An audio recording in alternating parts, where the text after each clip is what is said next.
Hello दोस्तों प्राचीन काल में जब मनुष्य के पास अपनी कोई भाषा या बोली नहीं थी और जाहिर सी बात है तब के मनुष्य जाति उतना विकसित नहीं हुआ करती थी जितनी आज है। जंगली जानवर और प्राकृतिक आपदाओं से बचाव के लिए तब से मनुष्य ने पहाड़ एवं गुफाओं का सहारा लिया है।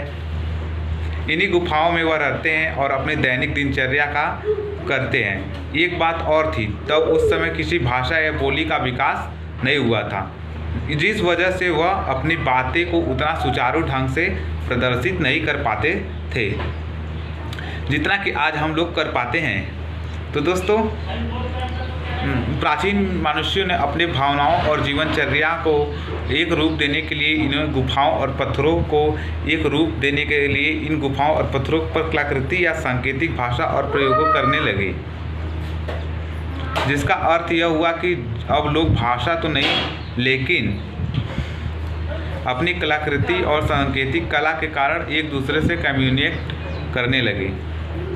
तो दोस्तों आइए चलते हैं ऐसे ही प्राचीन और अनोखी गुफा यानी कि एलोरा की गुफा की यात्रा पर, जहां हमारे पूर्वजों ने अपनी कलाकृति और रहने की चित्रों के माध्यम से हमें अपनी यादों को ज्ञात करवाया।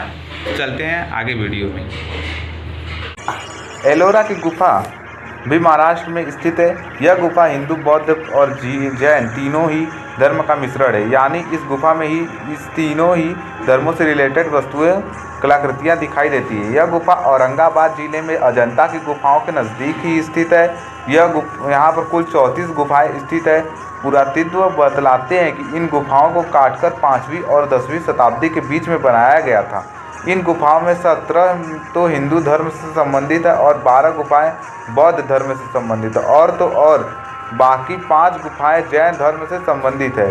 बौद्ध धर्म से संबंधित गुफाएं दक्षिण दिशा में स्थित है, जबकि मध्य में हिंदू धर्म की संबंधित 17 गुफाएं स्थित है।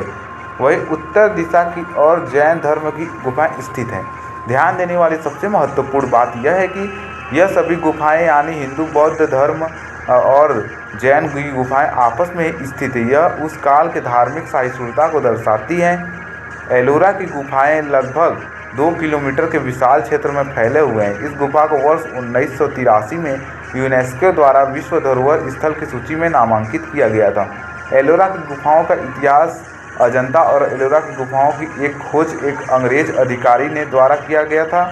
यह अधिकारी अपने साथी मित्रों के साथ शिकार खेलने निकला हुआ था। शिकार के वक्त ही उसे इन पहाड़ियों में छिपी गुफाओं के बारे में पता चला। यह पश्चिमी घाट यानी सह्याद्री की पहाड़ियों पर स्थित है, जिनमें 29 गुफाएं तो अजंता की थी और 34 गुफाएं एलोरा की थी। एलोरा की गुफा की पेंटिंग्स अजंता की और एलोरा की चित्रकारी बौद्ध धर्म के ध्यान में रखकर बनाई गई थी। खासकर आराध्य और गौतम बुद्ध या बोधिसत्व के जीवन को ध्यान में रखकर इन गुफाओं में बौद्ध धार्मिक कला का काफ़ी विकास किया गया था।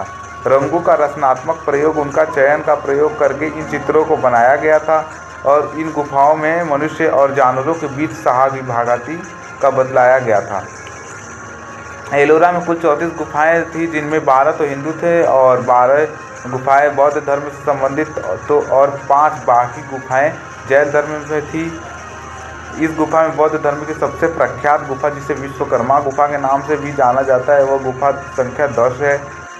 दोस्तों एलोरा की गुफाओं के द्वारा हम अपने पूर्वजों के रहन सहन, उसके संसाधन और जीव जंतुओं के बारे में उनके द्वारा बनाई गई कलाकृति के माध्यम से जान पाते हैं। चूँकि यह गुफा एक प्राचीन संपदा है, इसलिए इस गुफा को यूनेस्को द्वारा विश्व विरासत स्थल की सूची में रखा गया है। इस प्रकार से इस गुफा को संरक्षित करने का प्रयास, चूँकि यहाँ पर ज़्यादा पेंटिंग हैं और जाहिर है कि आप सभी पेंटिंग्स को समझ नहीं पाओगे, इसलिए बेहतर है कि आप एक गाइड रख लें जो आपको न सिर्फ इस जगह के इतिहास के बारे में बताएंगे बल्कि इस गुफा के प्रत्येक बारीक से बारीक चीज़ों को बताएंगे। तो दोस्तों आशा करता हूं कि यह वीडियो आपको पसंद आया होगा। अगर पसंद आया होगा तो IB द ब्लॉग को सब्सक्राइब करें, चैनल को लाइक करें।